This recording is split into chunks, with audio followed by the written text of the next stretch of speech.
Welcome back to Sampstra Games, the place to find new strategy games, and welcome to my 5 tips and tricks for Field of Glory 2 Medieval. If you want to jump ahead between the tricks, check out the timestamps that I've provided for you below. Now let's not waste any more time and start with trick number 1. Zone of control or facing. You can utilize zone of control to make sure that an enemy will not be able to attack a specific unit. You can essentially protect a unit of your choice. How does that work? Well, each unit has a zone of control. So let me look at this unit that's facing in this direction. It has primary zone of control in this hex and secondary zone of control in these 2 hexes. And you can't pass through an enemy zone of control. You can step into it, but you can't pass through. So let me show you an example here. This unit of mine cannot do a melee attack on this enemy unit. Why? Because this unit has a secondary zone of control here, so I'm standing in it and I can't pass through it. So this is one way to utilize the zone of control. The enemy has a really strong general unit here, and it's essentially using it to protect this other unit. Now, second way to utilize zone of control is with facing. So I have this unit here, and this is a 45-degree angle, so I could turn and do, I think, a flank attack or rear attack on this other unit. So why can't I do that? Well, because if you're facing an enemy, I'm essentially in this enemy's primary zone of control, so I can't turn if I'm facing an enemy.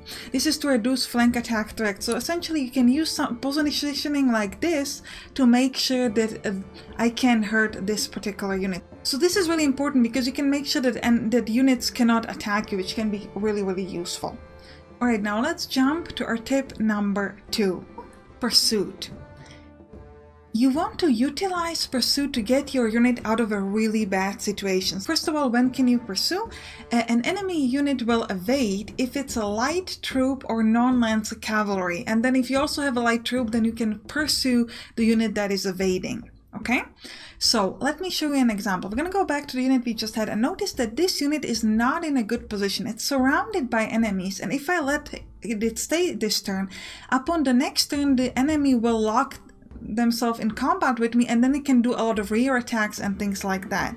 So that's really bad for me, so I need to get out. But the problem is that I cannot go anywhere because I am locked in the zone of control of this unit, so I can't even fall back. I can't even take a step back. However, even if I could take a step back, let me show you with the unit, for example, here that could actually fall back. You don't typically want to fall back, and the reason for that is if you try to fall back, you will have to take a cohesion test. If you don't know what a cohesion test is, I made a guide for that. You can click on the right top here to watch it. You definitely should. It's very detailed and it's going to tell you a lot about it. But that means that this unit from steady could go to something like disrupted just by falling back. Let me show you. Actually, they had held firm, but there was a chance that it's not going to go back. So, alright, so now that I've shown you the other example, let's go back to our unit in trouble and let me show you how to get out. So what you want to do is you want to attack a unit if you have a really good chance. For example, here my prediction for impact is 80%. So this is really good. So I'm going to attack, and this other unit will most likely evade. It will most likely evade because I have really good chances of attacking it, so it will try to run away. By the way, when a unit is evading and pursuing, it's using its action points. You can see them here on the left bottom to determine how many sort of hexes it can move. And upon the start of the evasion or pursuit, each unit will get a certain bonus. If you'd like to know more details about it, let me know and I might make a guide. So what we're going to do is we're going to do the impact. We're going to attack and they're evading and I'm following.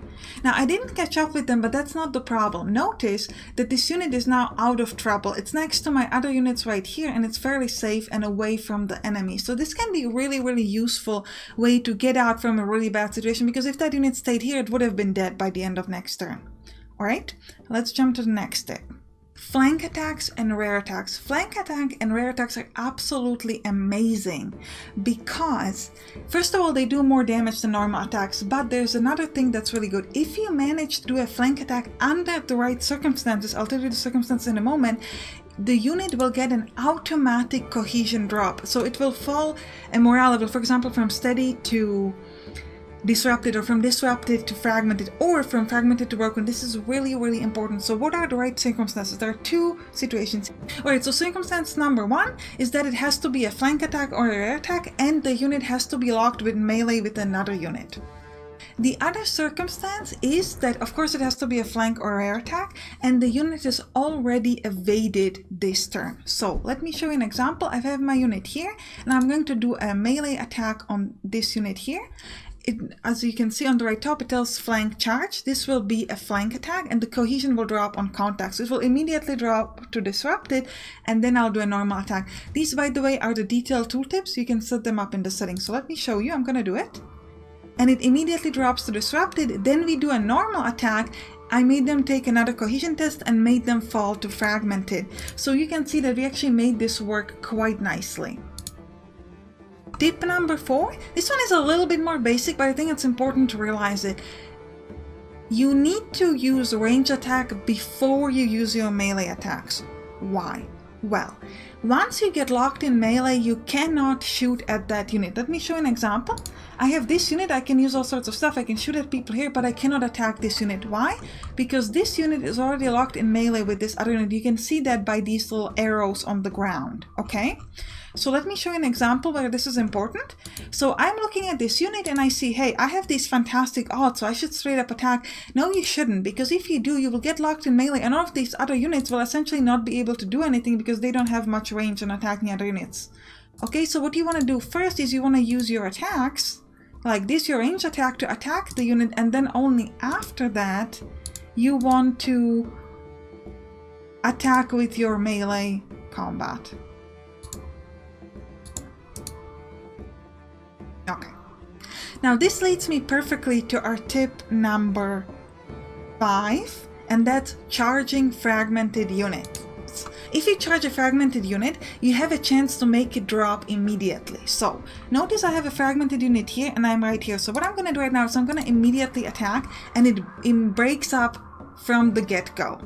Now notice here that I'm pursuing. That's typically what happens. If a unit breaks, it starts routing and you're gonna pursue it, and then if there's another unit in the way, and then the AI will decide if it wants to attack that other unit or not, and if it's beneficial for you, then it will. So that's what happened here, even though we didn't do any damage. But the point of this trick, and this is an incredibly powerful trick, is that charging fragmented unit is so good for you because they will break immediately, and you can get that huge benefit just from that one melee attack.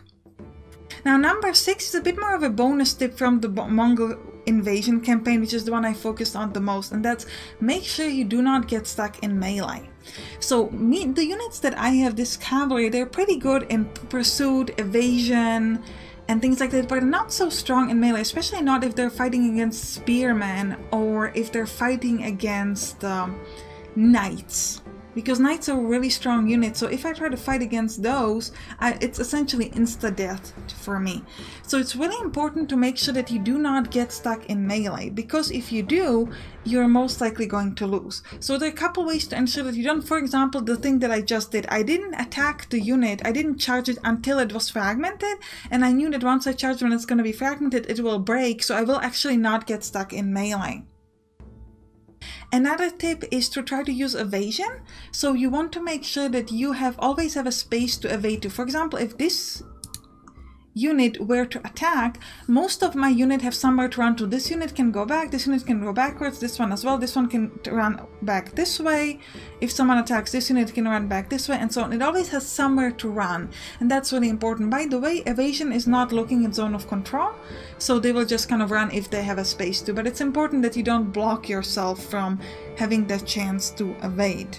Alright, so I think these are all my tips. Let me know if you have some good tips on how to destroy the enemies a little bit faster. And don't forget to check out my cohesion guide where I explain all the things you might want to know about the cohesion test. Or, if you already know everything about cohesion tests, you can check out my Mongol invasion playthrough. I'll see you there. Bye bye!